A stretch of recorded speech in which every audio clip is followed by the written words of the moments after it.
जय माता दी। नवा अध्याय, निशुंभ का वध। मैं अर्धनारीश्वर के श्री विग्रह की बराबर शरण लेता हूँ। उसका रंग बंदूक फूल और सोने के समान लाल और पीला मिला जुला है।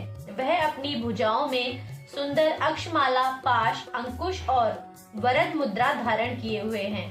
अर्धचंद्र आभूषण हैं और वह 3 नेत्रों से शोभा युक्त हैं। राजा ने कहा, भगवान, आपने मुझे रक्त बीज के वध से संबंध रखने वाला देवी चरित्र का यह अद्भुत महात्म्य बतलाया। अब रक्त बीज के मारे जाने के कारण अत्यंत क्रोधित शुंभ और निशुंभ ने जो कर्म किया उसको मैं सुनना चाहता हूँ। ऋषि बोले, राजन, संग्राम में रक्त बीज तथा अन्य दैत्यों के मारे जाने पर शुंभ और निशुंभ को क्रोध का पारावार न रहा। अपनी विशाल सेना को इस प्रकार मारी जाती देख निशुंभ क्रोध में भरकर देवी की ओर दौड़ा।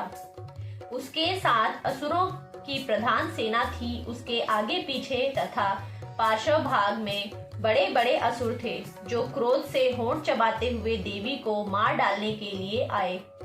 महाबली शुंभ भी अपनी सेना के साथ मातृगणों के युद्ध करता हुआ क्रोधवश चंडिका को मारने के लिए आ पहुंचा।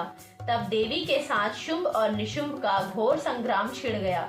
वे दोनों मेघों की भांति बाणों की भीषण वर्षा कर रहे थे।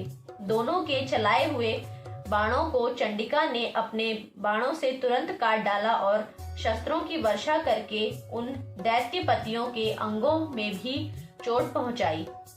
निशुंभ ने तीक्ष्ण तलवार और चमकती हुई ढाल लेकर देवी की श्रेष्ठ सवारी सिंह के माथे पर प्रहार किया। अपने वाहन को चोट पहुंचने पर देवी ने क्षुरप्र नामक बाण से निशुंभ की उत्तम तलवार तुरंत काट डाली, जिसमें 8 चांद जड़े थे, टुकड़े टुकड़े कर दिए। ढाल और तलवार के काट जाने पर उस असुर ने शक्ति चलाई, किंतु सामने आने पर देवी ने चक्र से उसके भी 2 टुकड़े कर दिए। अब तो निशुंभ क्रोध से जल उठा और उस दानव ने देवी को मारने के लिए शूल उठाया, किंतु देवी ने समीप आने पर उसे भी मुक्के से मारकर चूर्ण कर दिया। तब उसने गदा घुमाकर चंडी के ऊपर प्रहार किया, परंतु वह भी देवी के त्रिशूल से कटकर भस्म हो गई। तदनंतर दैत्यराज निशुंभ को फरसा हाथ में लेकर अपनी ओर आते देख देवी ने बाणों से आहत कर उसे धरती पर सुला दिया। उस भयंकर पराक्रमी भाई निशुंभ के धाराशायी हो जाने से शुंभ क्रोधित हुआ और अंबिका का वध करने के लिए आगे बढ़ा।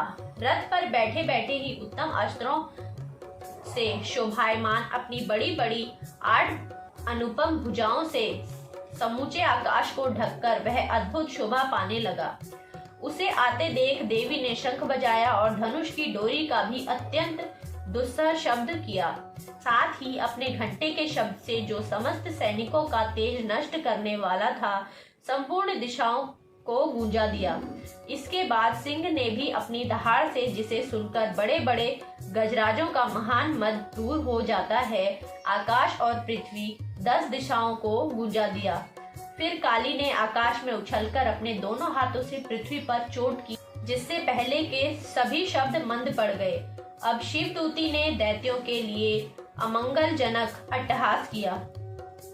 इन शब्दों को सुनकर समस्त असुर थर्रा उठे, किंतु शुंभ को बड़ा क्रोध हुआ। उस समय देवी ने जब शुंभ को लक्ष्य करके, ओ दुरात्मा, खड़ा रह, कहा, तभी आकाश से खड़े हुए देवता बोल उठे, जय हो, जय हो।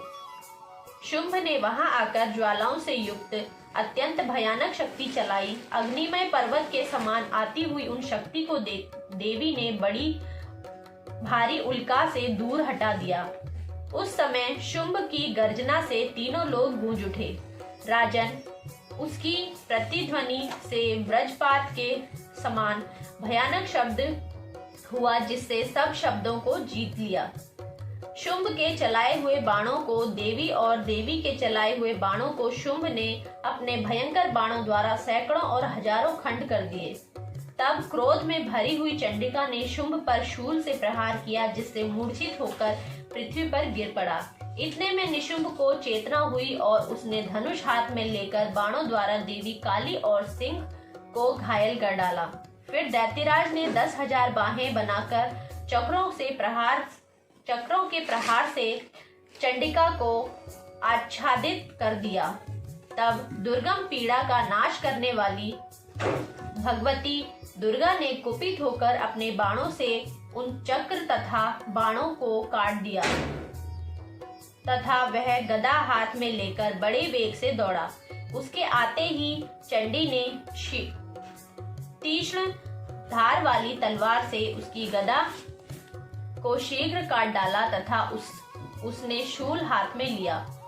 देवताओं को पीड़ा देने वाले निशुंभ को शूल हाथ में लिए आते देख चंडिका ने वेग चलाए हुए अपने शूल से उसकी छाती छेद डाली। शूल से विदीर्ण हो जाने पर उसकी छाती एक दूसरे महाबली पुरुष खड़ी रह कहता हुआ निकला।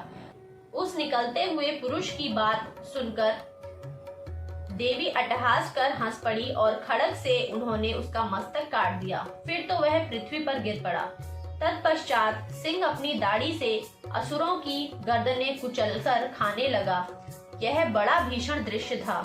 उधर काली तथा शिवदूती ने भी अन्यान्य दैत्यों का भक्षण करना शुरू कर दिया। कौमारी की शक्ति से विदीर्ण होकर कितने ही महादैत्य नष्ट हो गए। ब्रह्माणी ने मंत्रपूत जल में निस्तेज होकर कितने ही भाग खड़े हुए। कितने ही दैत्य महेश्वरी के त्रिशूल से छिन्न भिन्न हो खेत रहे। बाराही के थुथर की चोट से कितनों का पृथ्वी पर कचुम्बन निकल गया। वैष्णवी ने अपने चक्र से दानवों के टुकड़े टुकड़े कर डाले। ऐन्द्री के हाथ से छूटे हुए वज्र से भी कितने ही प्राणियों ने भी हाथ धो लिए। ऐन्द्री के हाथ से छूटे हुए वज्र से भी कितने ही प्राणों से भी हाथ धो बैठे।